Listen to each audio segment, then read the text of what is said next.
Nothing like this ever happened here. This is a safe place. It was. George, can you first tell us what the movie is about and why you wanted to tell this story? It's about an hour and a half. Yeah. No, it's about one family in Suburbia, 1950s, late 1950s, making a lot of really terribly stupid choices.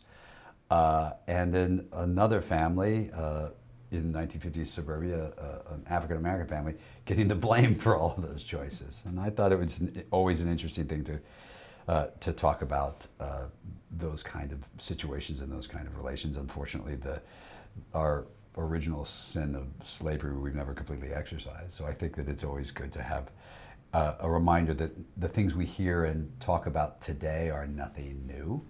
And I thought you also wanted to make it in an entertaining, sort of insane film, which I think we did. Unfortunately, I don't know if it's entertaining, but it is insane.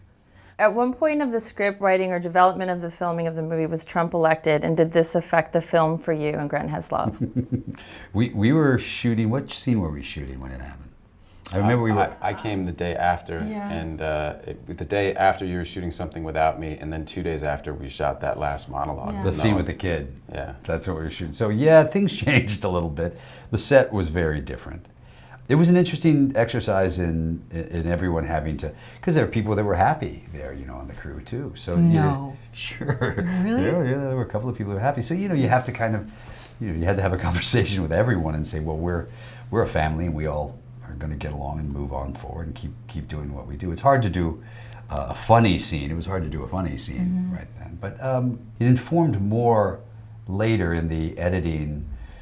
The film became less and less goofy, and we found that those scenes, they felt too frivolous as time went on. I really do believe, people say, well, what's a film doing? And, are you trying to change people's minds? That's not what films do. Films are 2 years later than an event.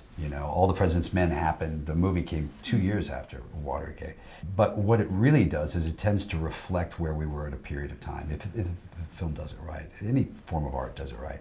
So you wanted to be able to say, this is where we stood, what we thought, how we felt at this period of time, at least some of us. And I think that's a service that film and art in general can play, and I think that's what we were trying to do.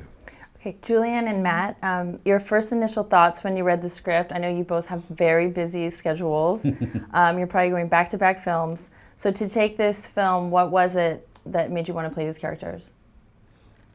I mean, George, honestly. Twins. Yeah, twins and George. Yeah, actually, George sent me the script saying, oh, and by the way, I'm going to play both roles. So I think that's always... It's cheaper. Honestly, yeah. It's much That intrigued me. I told Matt to play all the roles too. Yeah, he was like... He played the child as well. It was very good. I'm like Daniel Day-Lewis. I just disappeared. You do. Yeah, that's right. Back to cobbling. I'm like Julie. I do the phone book with George. I mean, in fact, when he first sent it, I was in the middle of 4 very big movies in a row, and I'd sworn up and down to my family that I'd be back at home with them after the 4th film was done. And George said, I'm doing this thing in Atlanta, and I just wrote back like, I'd rather be waterboarded than say this to you, but I can't do it. I'm and I explained my whole situation, and I was really bummed out, and I was in London with my wife and kids, and we were having dinner, and I got my phone lit up, and I looked in it, and George said, how about if it was in LA? And I just turned it, and my wife saw it, and she goes, oh no, you're doing it now. Yeah, it's great. Wow. And we got to shoot in LA, which was also which not was for great. you. It was Yeah, work. but you made it easy for me. We did make it easy Yeah. for you. But yeah, it was, I mean, look, again, here's the fun part. You get these two, and Oscar, and honestly, you just kind of turn the camera on and they do it all in like one take, which is, as an actor, it's really infuriating, but it was really fun to have masters of their craft sort of do it, and I really enjoyed that a lot.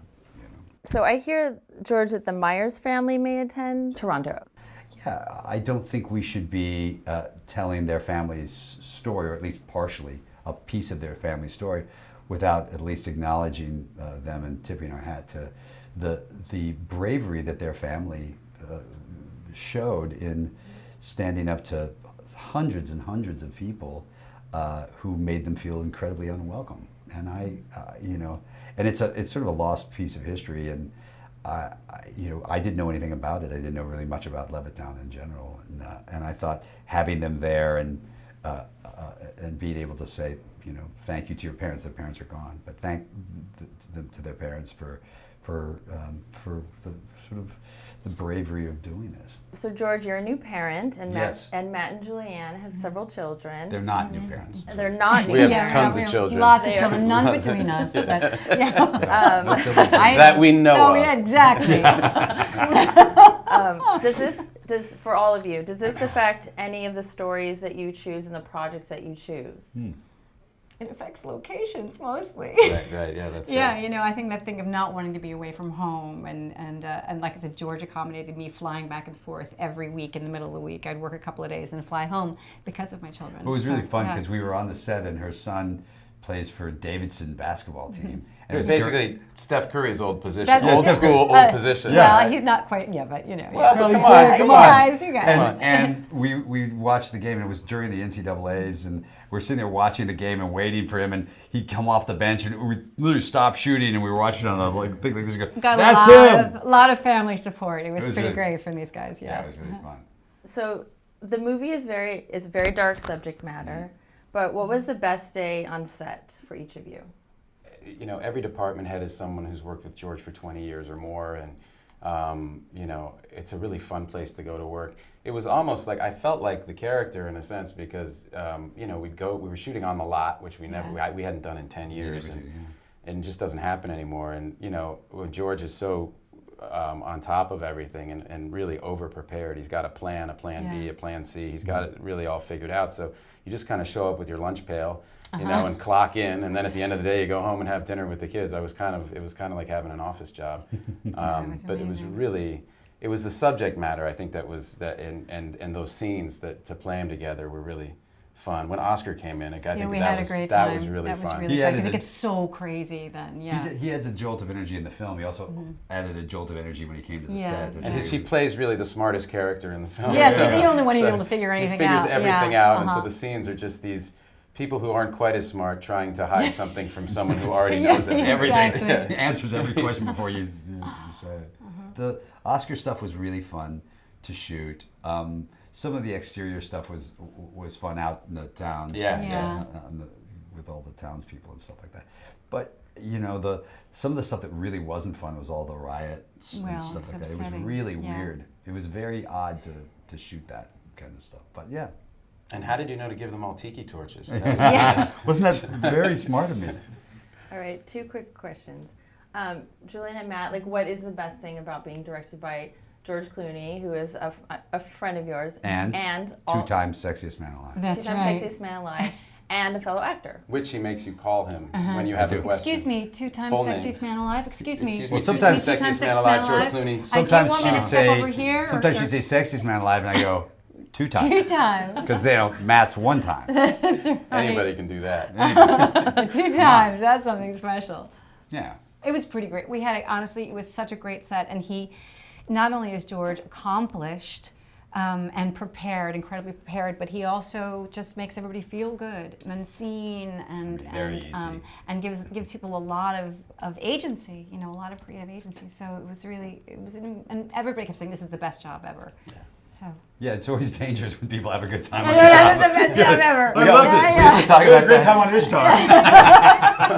Well, you used to say when they said, well, how much fun were you having on Ocean's 11? You go, look, if that's what you measured a movie by, then Cannonball Run 2 would have They been were the greatest film ever.